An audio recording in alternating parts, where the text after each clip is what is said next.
علی سیدنا محمد وعلی آل سیدنا محمد وبارک وسلم۔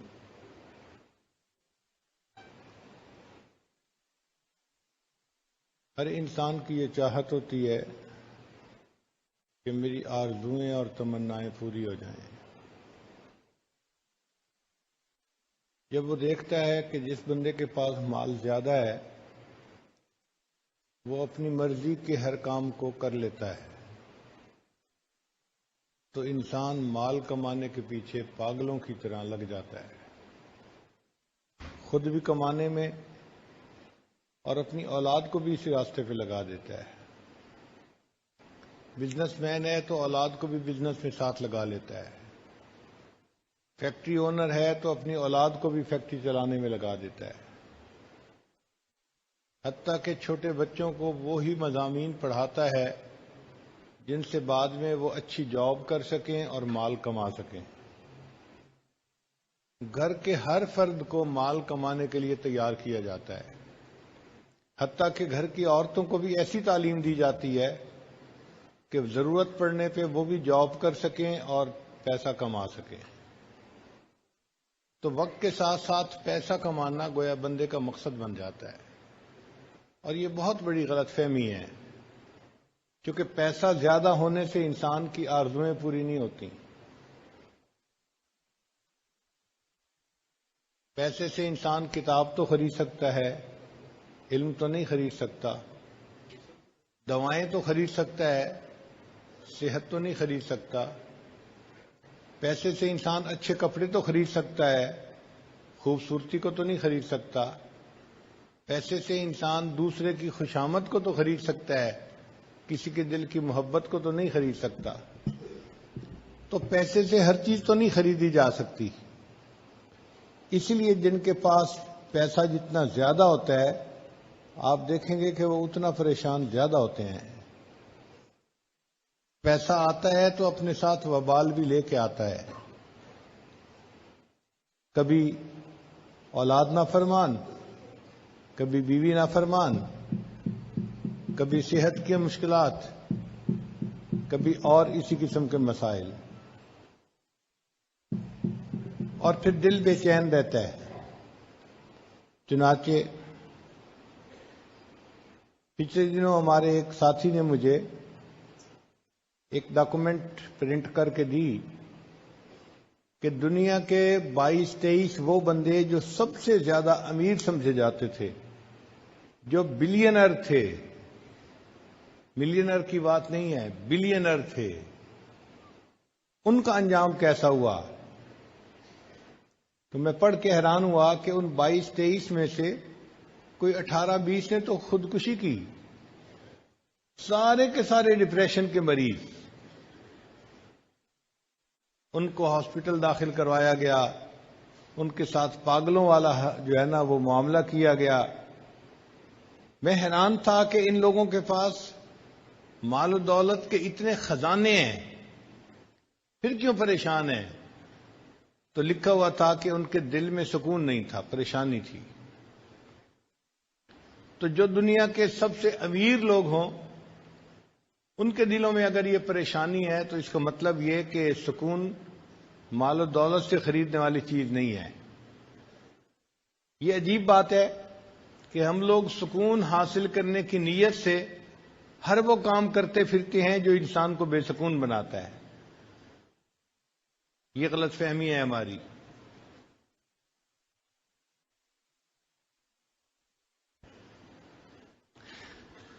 سکون ملتا ہے اللہ تعالیٰ کی یاد سے اور نیکی کی زندگی گزارنے سے۔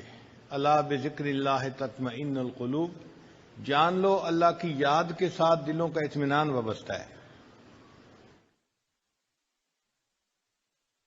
آپ اگر غور کریں تو دنیا میں مختلف چیزوں سے نفع اٹھانے کے طریقے مختلف ہیں۔ پانی سے نفع اٹھانے کے طریقے اور ہیں، آگ سے نفع اٹھانے کے طریقے اور ہیں، ہوا سے نفع لینے کے طریقے اور ہیں، مٹی سے نفع لینے کے طریقے اور ہیں، جدا جدا طریقے ہیں۔ ذہن میں سوال پیدا ہوتا ہے وہ کون سا طریقہ ہے کہ جس سے کہ ہم اللہ تعالیٰ کی ذات سے فائدہ اٹھانے والے بن جائیں، اللہ کے خزانوں سے فائدہ لینے والے بن جائیں، وہ طریقے کون سے ہیں؟ اس کو سمجھانے کے لیے ہمارے آقا اور سردار حضرت محمد مصطفیٰ احمد مجتبی صلی اللہ علیہ وسلم دنیا میں تشریف لائے، اور انہوں نے آ کر یہ بات سمجھائی کہ لوگو، اگر تم میرے نقش قدم پر چلو گے تو اللہ کے خزانوں سے سب سے زیادہ فائدہ اٹھانے والے تم بن جاؤ گے، اور اگر اس کی خلاف ورزی کرو گے تو نقصان پانے والے بنو گے۔ فرمایا ان اللہ جعل العزت والوقار لمن تابع امری، کہ جس بندے نے میرے حکم کی فرما برداری کی، اللہ نے اس کے لیے عزت اور وقار کو لکھ دیا۔ وجعل الذلۃ والصغار علی من خالف امری، اور جس نے میرے حکم کی مخالفت کی، اللہ نے اس کے لیے صغار، چھوٹا پن اور ذلت کو لکھ دیا ہے۔ تو دنیا میں کامیاب زندگی گزارنے کا ایک ہی راستہ ہے، جس راستے پر اللہ کے پیارے حبیب صلی اللہ علیہ وسلم چلے، اور انہوں نے ہمیں اس راستے پہ چلنے کا حکم عطا فرمایا۔ اس کے سوا کوئی دوسرا راستہ نہیں ہے۔ آج دنیا ٹھوکریں کھا رہی ہے، کوششیں میں لگی ہوئی ہے، لیکن اس کے بعد مال دولت سمیٹنے کے باوجود پھر پریشان ہے۔ آپ جس بندے سے بات کر کے دیکھ لیں، آپ کو وہی بندہ پریشان نظر آئے گا، اور پریشانیاں بتانی شروع کرتے ہیں۔ اللہ کی شان کے پریشانیاں ختم ہی نہیں ہوتی، آپ سنتے چلے جائیں، سنتے چلے جائیں۔ اتنی لمبی حکایتیں ہوتی ہیں کہ بندہ سن کے حیران ہو جاتا ہے، تنگ آ جاتا ہے۔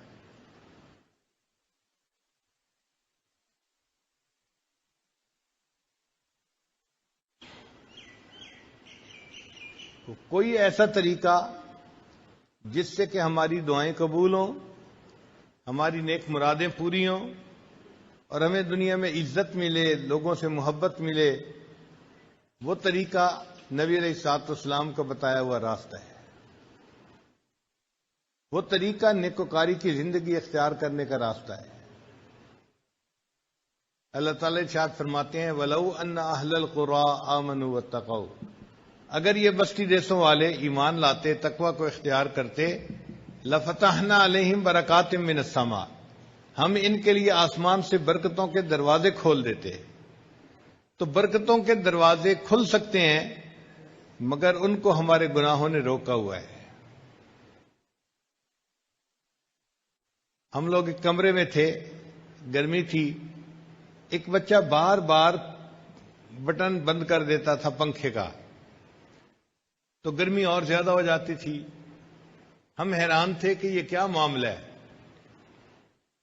تو مجھے اس دن خیال آیا کہ بالکل اسی طرح اللہ تعالیٰ نے تو ہمارے لیے عزت اور رزق کے دروازوں کو بنایا ہے، ہم ان گناہوں کے ذریعے سے اس کے آف بٹن کو دبا دیتے ہیں اور وہ دروازے بند ہو جاتے ہیں،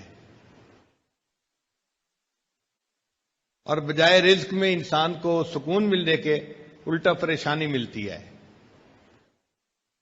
اس لیے اللہ تعالیٰ فرماتے ہیں کہ جو بندہ میری یاد سے آنکھ چرائے گا فَإِنَّ لَهُ مَعِيشَةً ضَنْكَ، ہم اس کی روزی کو تنگ کر دیں گے۔ اچھا، روزی کو تنگ کرنے کا کیا معنی؟ کہ پریشان ہی ہوگا روزی کی طرف سے۔ آپ دیکھیں یہ جو بڑے بڑے کاروباری لوگ ہوتے ہیں، یہ الٹا اور پریشان ہوتے ہیں۔ کیا وہ جی 2 کنٹینر وہاں بھیجے تھے وہ رک گئے، 1 کنٹینر یہاں بھیجنا تھا رک گیا، فلاں کام ایسے نہیں ہوا، فلاں کام ایسے نہیں ہوا۔ ان کے پیسے پھنسے ہی رہتے ہیں، فلاں نے اتنے پیسے دینے تھے وہ دے نہیں رہا، تو پریشان ہی ہوتے ہیں پیسے کے پیچھے۔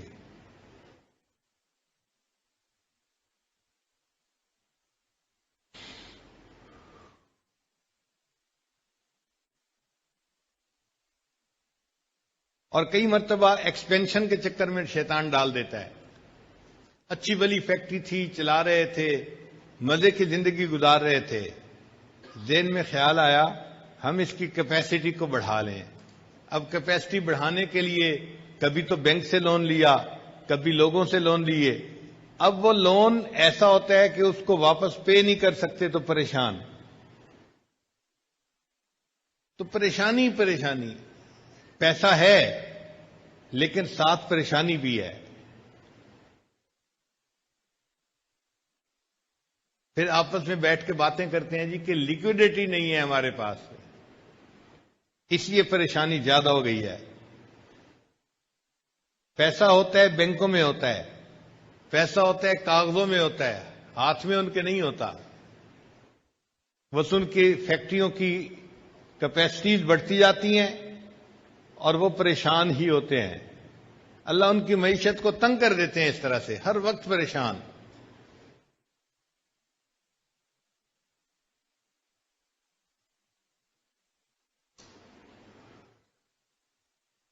وہ طریقہ جس سے کہ انسان کو دنیا میں عزت ملے، سکون ملے، محبت ملے، وہ نیکی کا راستہ ہے۔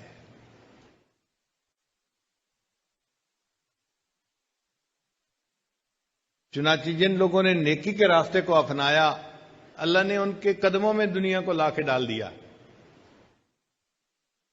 سفیان ثوری رحمۃ اللہ علیہ ایک سال میں 365 کپڑے بدلتے تھے، جوڑے بدلتے تھے۔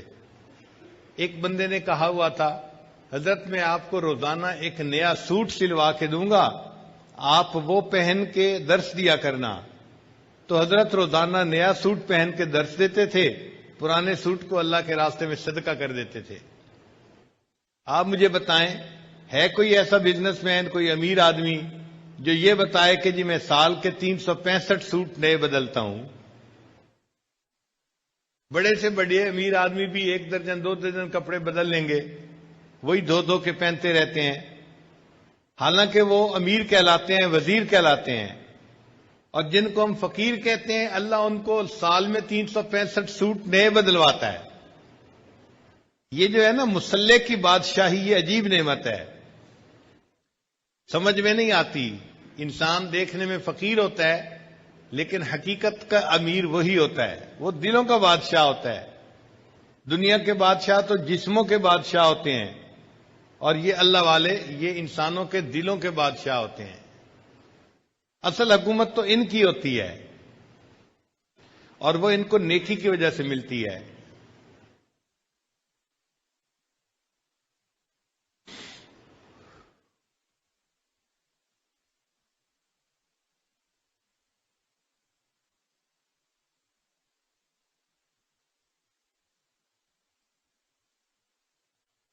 ہم اپنے گھروں میں دیکھتے ہیں، جو بچہ ماں باپ کی بات مانتا ہو، پڑھائی شوق سے کرتا ہو،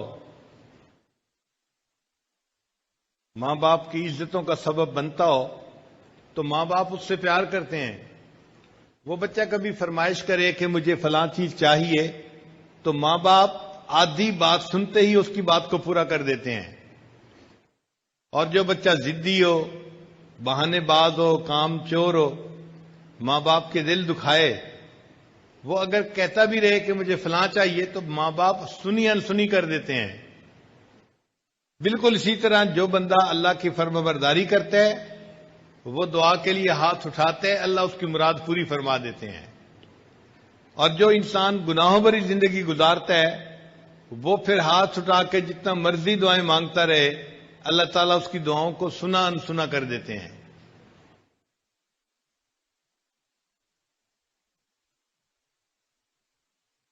تو جس نے نیکی کی اور نیکی کی زندگی کو اختیار کیا، اللہ تعالیٰ اپنے خزانوں کے دروازے اس کے لیے کھول دیتے ہیں۔ اسی لیے کہا جاتا ہے کہ اللہ والوں کے ہاتھ اللہ تعالیٰ کی جیب میں ہوتے ہیں۔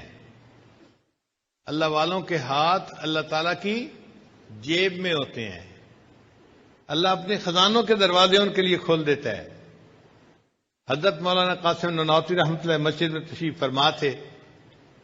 ایک بندہ آیا اور اس نے کچھ ہدیہ پیش کیا۔ حضرت کی عادت تھی کہ اگر کوئی بندہ سنت کی نیت سے ہدیہ پیش کرتا تھا تو لے لیتے تھے، اور اگر کوئی ان کو غریب سمجھ کے ہدیہ پیش کرتا تھا پھر نہیں لیتے تھے۔ استغنا تھا طبیعت کے اندر۔ اس نے کوئی بات ایسی کر دی کہ جس سے یہ فیل ہوتا تھا کہ وہ سمجھتا ہے کہ یہ بڑے محتاج ہیں اور فقیر ہیں، ضرورت مند ہیں، اور میں ان کو یہ دے رہا ہوں۔ تو حضرت نے فرمایا نہیں، میں آپ کا ہدیہ نہیں لوں گا۔ وہ بڑی محنت کرتا رہا، حضرت نے نہ کر دی۔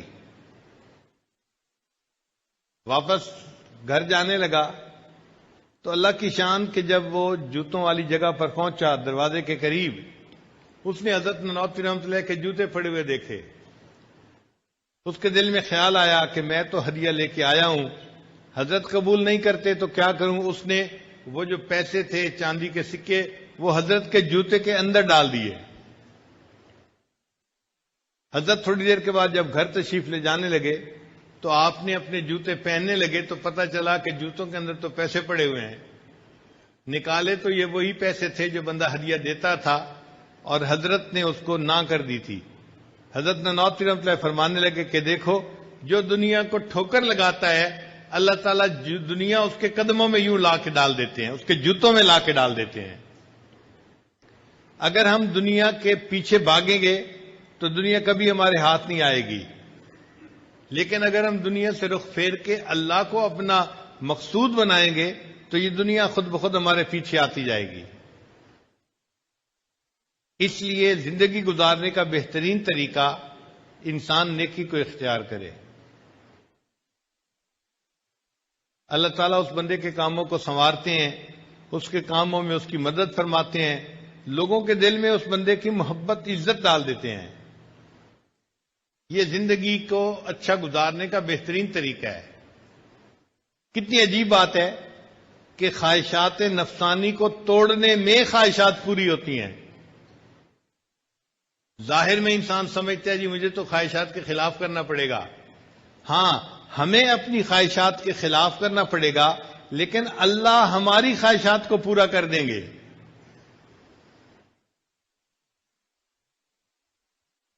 ہمارے مشائخ نے اس کو کہا ہے مقام تسخیر.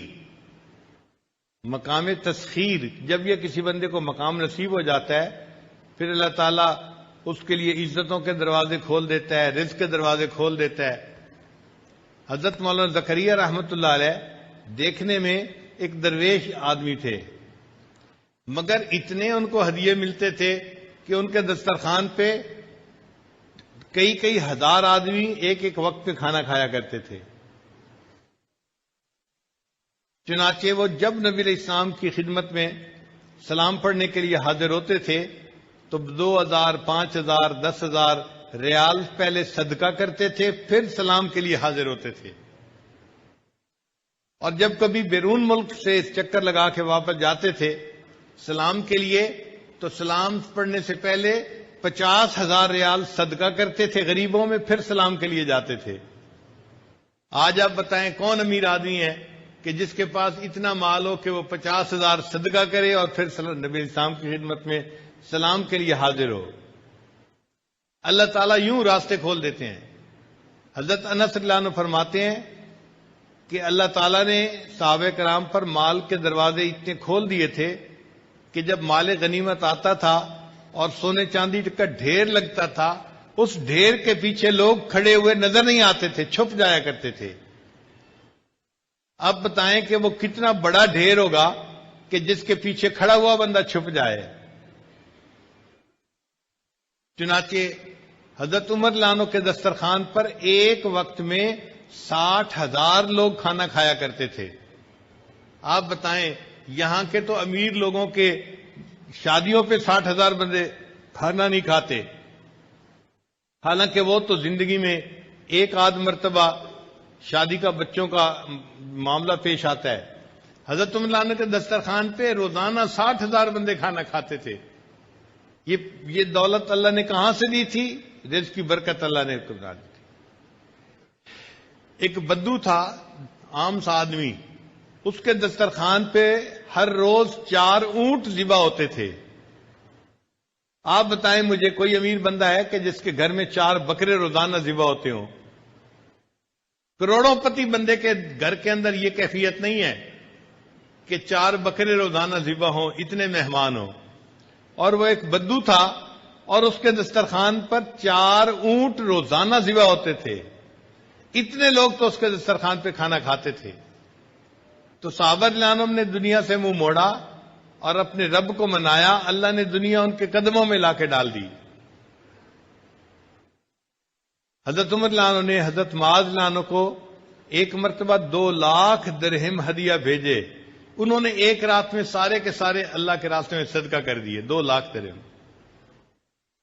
سیدہ عائشہ صدیقہ عنہا کو 50,000 درہم بھیجے، انہوں نے اسی وقت مدینہ کی بیواؤں کو بلوا لیا اور صدقہ کر دیے سب پیسے۔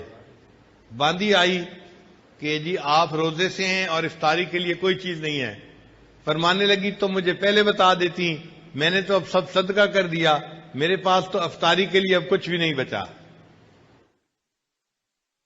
حضرت عمر رضی اللہ عنہ نے سودا رضی اللہ تعالی عنہا کو 50,000 درہم بھیجے جو ان کا حصہ بنا تھا۔ جیسے ہی مال ان کے پاس آیا، انہوں نے اسی وقت سارے کے سارے جو ہے اللہ کے راستے میں تقسیم کر دیے۔ جب پورا مال تقسیم ہو گیا تو انہوں نے 2 رکعت نفل پڑھے اور نفل پڑھ کے دعا مانگی، اے اللہ امیر المومنین عمر بن الخطاب کو توفیق ہی نہ دے کہ وہ آئندہ مجھے پیسے بھیجا کریں، اے اللہ ان کو توفیق ہی نہ دے کہ وہ مجھے پیسے بھیجیں۔ تو اس راستے پہ اللہ تعالیٰ دنیا قدموں میں لا کے ڈال دیتے ہیں۔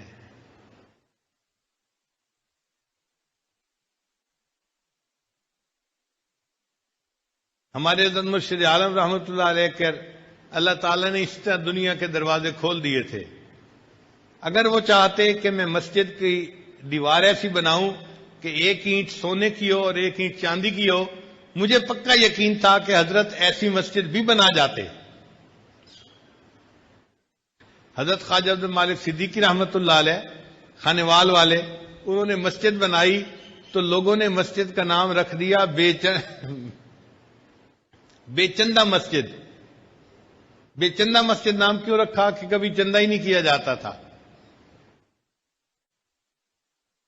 تو اللہ تعالیٰ دنیا کی فتوحات دے دیتے ہیں اگر انسان نیکی کی زندگی کو اختیار کرے۔ پھر لوگوں کے دلوں میں اللہ محبتیں بھی ڈال دیتے ہیں، عزتیں بھی ڈال دیتے ہیں۔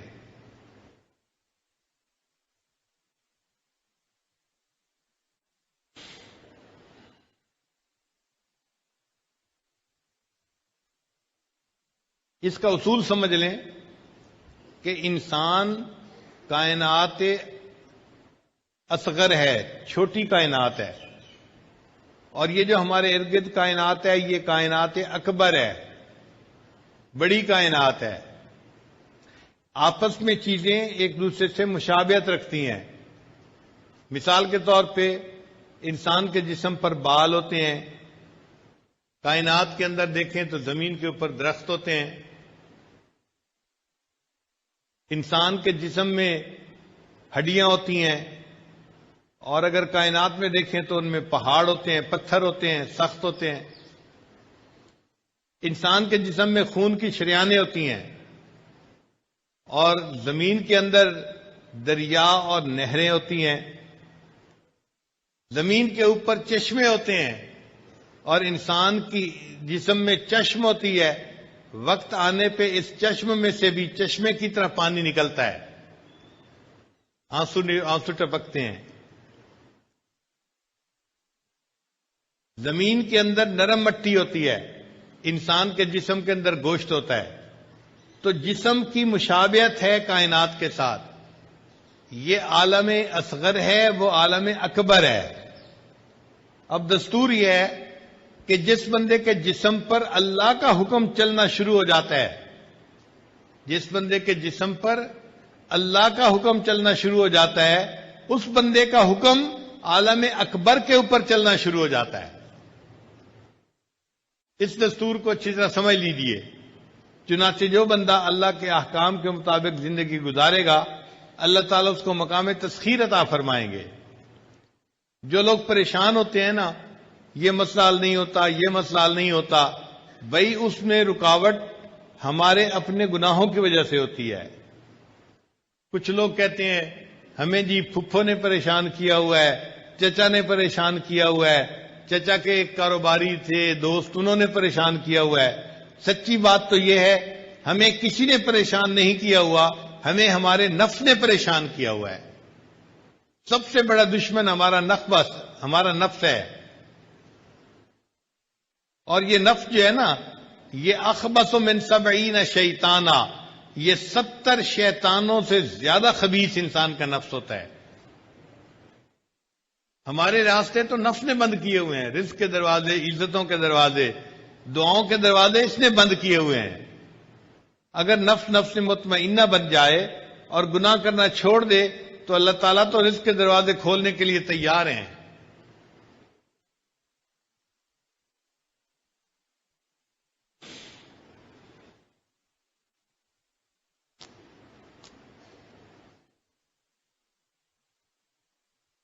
تو ہمیں محنت اس بات پہ کرنی چاہیے کہ ہمارے جسم سے گناہ سرزد نہ ہو، آنکھ سے گناہ نہ ہو، زبان سے، کان سے، دل دماغ سے، ہاتھ پاؤں سے، شرمگاہ سے، جسم کے کسی عضو سے گناہ سرزد نہ ہو. اس پر محنت کرنے کی ضرورت ہے. اور جو بندہ ایسا بن جاتا ہے کہ وہ گناہوں سے بچ جاتا ہے، وہ اللہ کی نظر میں مستجاب الدعوات بن جاتا ہے.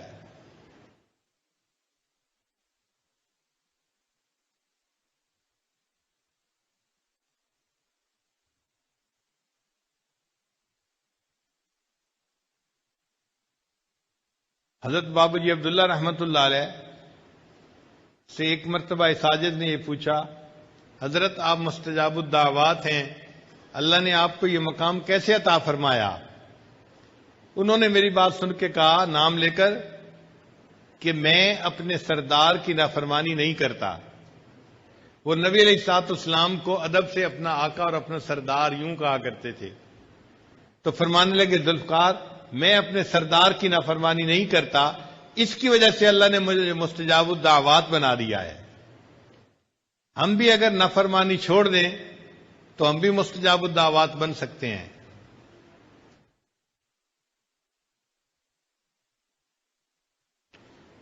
دھوکہ یہ ہے کہ انسان یہ سمجھتا ہے کہ گناہ کرنے سے کچھ نہیں ہوگا، اس لیے کہ فوری کوئی تھپڑ تو نہیں نہ لگتا کہ ادھر بد نظری کی ادھر تھپڑ پڑ گیا، تو چونکہ فوری کچھ ہوتا نظر نہیں آتا انسان سمجھتا ہے کچھ نہیں ہوگا. مگر اللہ کا نظام ایسا فول پروف ہے کہ جیسے ہی گناہ سرزد ہوتا ہے اس کے بعد اثرات ضرور انسان پر ظاہر ہوتے ہیں.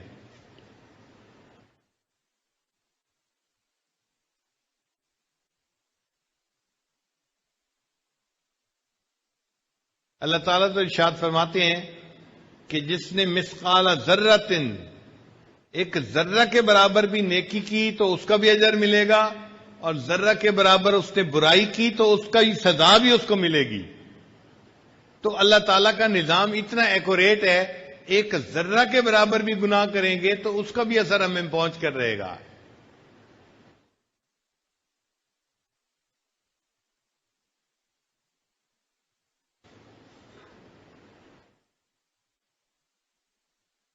اور اس میں ایک بات یہ بھی ذہن میں رکھیے کہ ایک تو وہ لوگ ہیں کہ جو دنیا دار کہلاتے ہیں، ہر وقت وہ دنیا کمانے میں لگے ہوئے ہیں، دنیا کے پیچھے لگے ہوئے ہیں، اور ان کا دین سے اتنا دلچسپی کا معاملہ نہیں ہوتا، ان کی بات نہیں کرتے. ہم بات کرتے ہیں ان لوگوں کی جو دیندار کہے جاتے ہیں، جو دیندار سمجھے جاتے ہیں. وہ بھی بہت سارے گناہوں سے بچتے ہیں، 100% گناہوں سے وہ بھی نہیں بچ پاتے.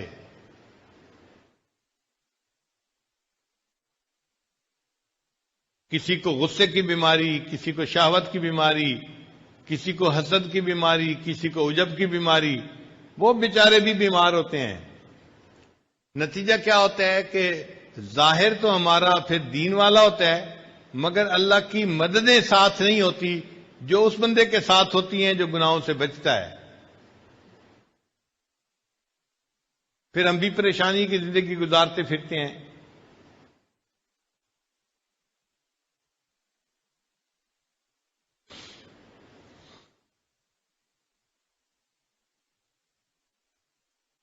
وہ طریقہ جس سے کہ اللہ تعالیٰ کا غیبی نظام انسان کے ساتھ شامل ہو جائے، انسان کی مددگار بن جائے، وہ ایک ہی طریقہ ہے کہ انسان گناہوں کو چھوڑ دے.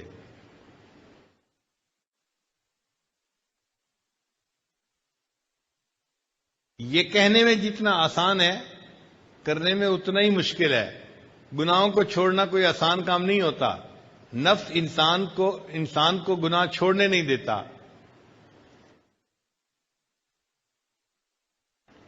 ایک نوجوان آئے، حضرت کیا کریں، بد نظری نہیں چھوٹتی.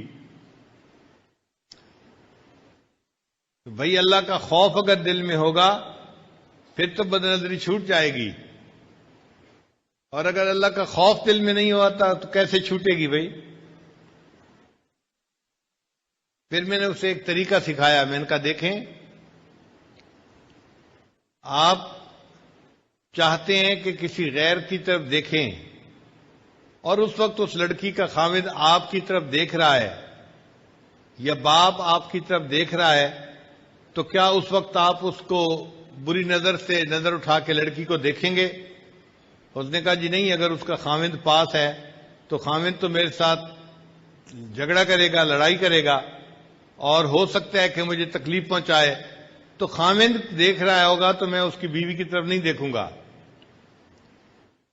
میں نے اس بات پہ جب اس کو اچھی طرح پکا کر لیا، پھر اسے یہ بات سمجھائی کہ دیکھو ہمارے اکابر نے لکھا ہے کہ جب کوئی بندہ بد نظری کرتا ہے، اس کی نظر اس عورت پر بعد میں پڑتی ہے، اس سے پہلے اللہ کی نظر اس بندے پر پڑ رہی ہوتی ہے.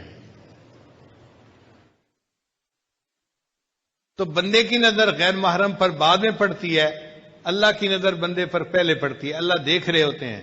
اچھا تم ادھر بھی دیکھ رہے ہو، ادھر بھی دیکھ رہے ہو، ادھر بھی دیکھ رہے ہو، للچائی نظروں سے اس کو بھی دیکھ رہے ہو، تو ہماری ان بدعمالیوں کا پھر وبال ہمیں بھگتنا پڑتا ہے.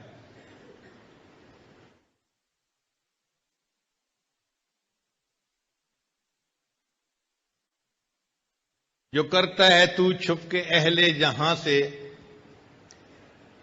جو کرتا ہے تو چھپ کے اہل جہاں سے، کوئی دیکھتا ہے تجھے آسمان سے.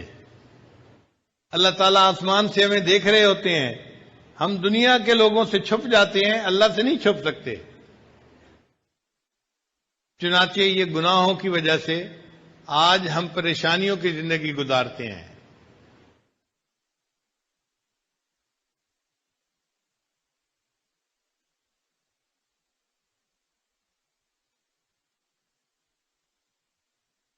اور اگر ہم چاہیں کہ اللہ تعالیٰ ہمیں نیکی کی زندگی عطا فرمائے، ہماری دعائیں قبول فرمائے، ہمارے کاموں کو سنوار دے، ہمیں دنیا میں عزتیں دے، محبت دے، اس کا ایک ہی طریقہ ہے کہ ہم نیکی کو بھاگ بھاگ کے کریں اور گناہوں سے اپنی جان چھڑائیں.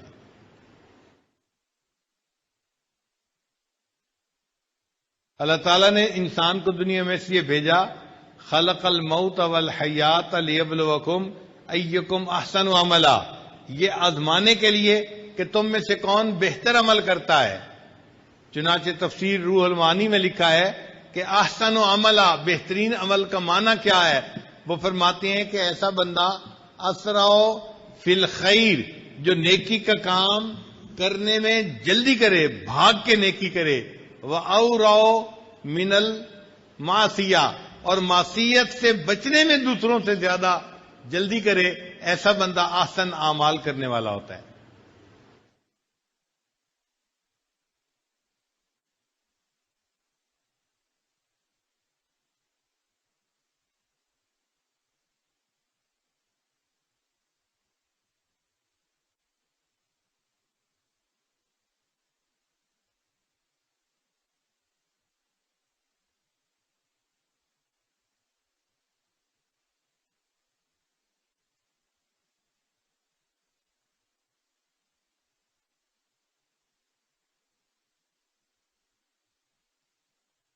صحابہ رضی اللہ تعالیٰ عنہ اللہ تعالیٰ کی فرما برداری کرتے تھے. اس کا نتیجہ یہ نکلا کہ مخلوق ان کی فرما برداری کرتی تھی، جنگل کے جانور بھی ان کی فرما برداری کرتے تھے. ایک صحابی لانوں نے ایک مرتبہ وہ لشکر سے پیچھے رہ گئے. ان کو سمجھ نہیں لگ رہی تھی کہ لشکر گیا کہاں ہے. اب بڑی مشکل پیش آ رہی تھی، دائیں جائیں، بائیں، آگے یا پیچھے، کدھر جائیں، ان کو سمجھ نہیں لگتی تھی. اتنے میں انہیں ایک شیر نظر آیا. تو انہوں نے شیر کو اپنے پاس بلایا اور کہا کہ دیکھو تمہیں انسانوں کی مہک جلدی محسوس ہو جاتی ہے، مجھے پتہ نہیں چل رہا، تو مجھے میرے لشکر تک پہنچا کے آ۔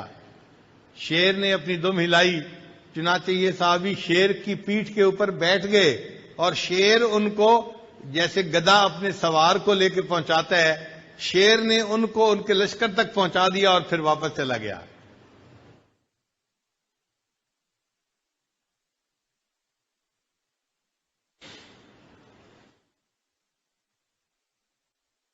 ہم اللہ تعالیٰ کی فرما برداری کریں گے، اس کے نتیجے میں اللہ تعالیٰ مخلوق کو ہمارا فرما بردار بنا دیں گے۔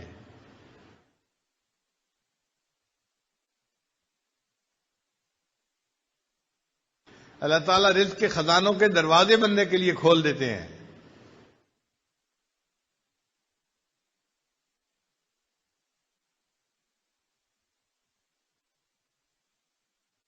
حضرت مولانا یوسف بن نوری رحمۃ اللہ علیہ کے پاس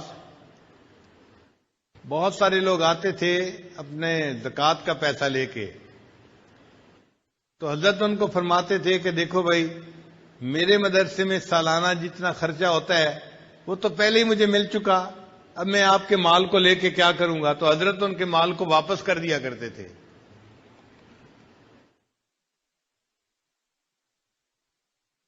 پھر ایک ایسا وقت بھی آیا کہ حضرت پورے سال میں کسی سے مال نہیں لیتے تھے، صرف رمضان میں لیا کرتے تھے۔ اور ایک ایسا وقت بھی آیا ان کی زندگی میں کہ رمضان کے آخری 10 دن میں صرف مدرسے کے لیے پیسہ لیتے تھے، ورنہ نہیں لیتے تھے۔ ایک بندہ آخری دن رمضان کی آیا، حضرت مجھ سے یہ آپ لے لیجئے اپنے ادارے کے لیے۔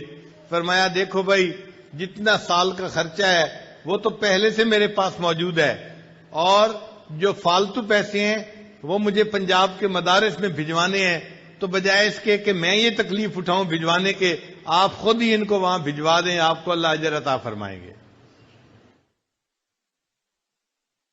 آج مدرسے بنانے والے پریشان ہوتے ہیں کہ جی کوئی تعاون کرنے والا نہیں۔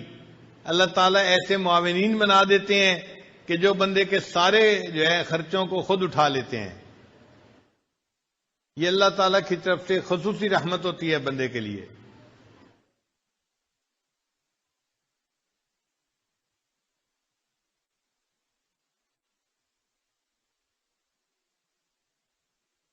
اللہ تعالیٰ قرآن مجید میں فرماتے ہیں وَلِمَنْ خَافَ مَقَامَ رَبِّهِ جَنَّتَانِ، جو اپنے رب کے سامنے کھڑا ہونے سے ڈرا اس کے لیے 2 جنتیں ہوں گی۔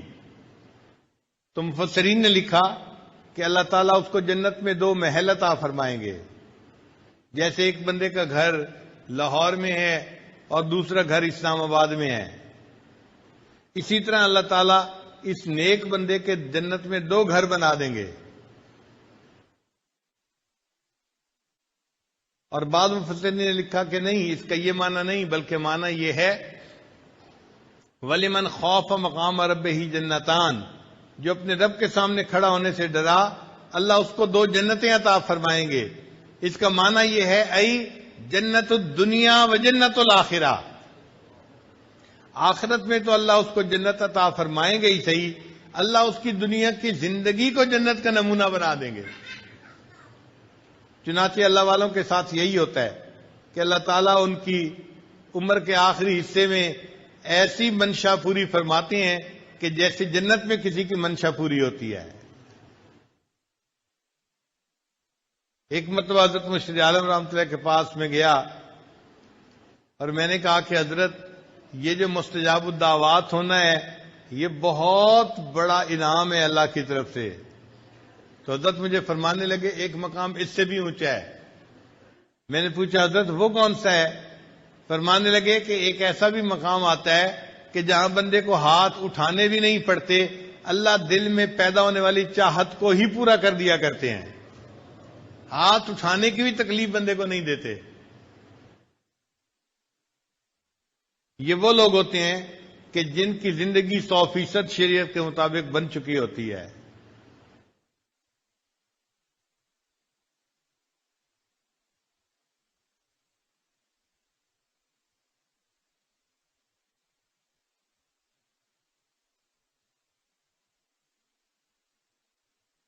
حضرت مولانا فضل الرحمان گنج مراد آبادی رحمۃ اللہ علیہ کبھی کبھی بیٹھے بیٹھے کہا کرتے تھے جنت کا مزہ آ رہا ہے، جنت کا مزہ آ رہا ہے.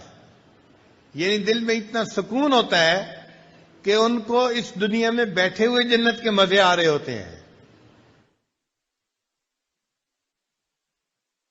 اگر اس کا نظارہ دیکھنا ہو تو آپ ایک ہفتہ کسی دنیا دار کے ساتھ بھی رہ کے دیکھ لیں تو آپ اس کی زندگی میں پریشانیاں ہی پریشانیاں دیکھیں گے، اور ایک ہفتہ کسی اللہ والے کے پاس رہ کے دیکھ لیں آپ اس کی زندگی میں جنت کا منظر دیکھیں گے کہ ان کے دل میں ایک کوئی چیز کی خواہش ہوتی ہے، اللہ پورا کر دیتے ہیں. اس طرح سے راستے کھول دیتے ہیں، عزتیں دیتے ہیں، محبتیں دیتے ہیں، تو ان کی دنیا کی زندگی جنت کا نمونہ بن جاتی ہے.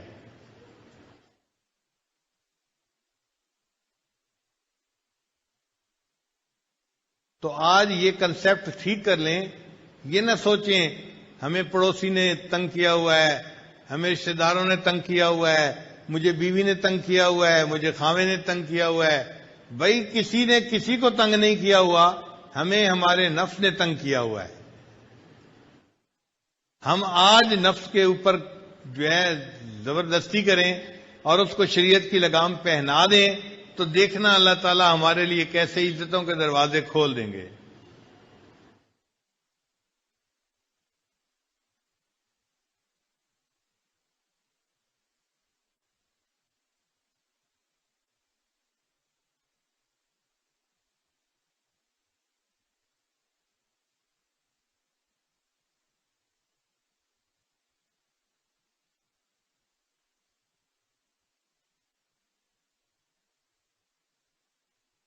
علامہ اقبال نے اچھے اشعار لکھے، فرماتے ہیں تیرے دریا میں طوفان کیوں نہیں ہے، تیرے دریا میں طوفان کیوں نہیں ہے، خودی تیری مسلمان کیوں نہیں ہے، ابس ہے شکوے تقدیر یزداں تو خود تقدیر یزداں کیوں نہیں ہے.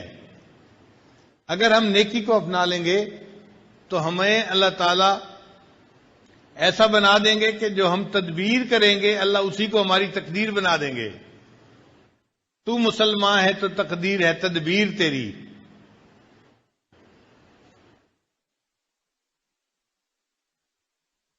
لہذا آج کی اس مجلس میں ہم اپنے پچھلے سب گناہوں سے سچی پکی توبہ کر کے دل میں یہ نیت اور ارادہ کریں کہ اے اللہ آج کے بعد ہم آپ کی نافرمانی نہیں کریں گے، ہم آپ کو راضی کرنے کے لیے گناہوں کو چھوڑ دیں گے.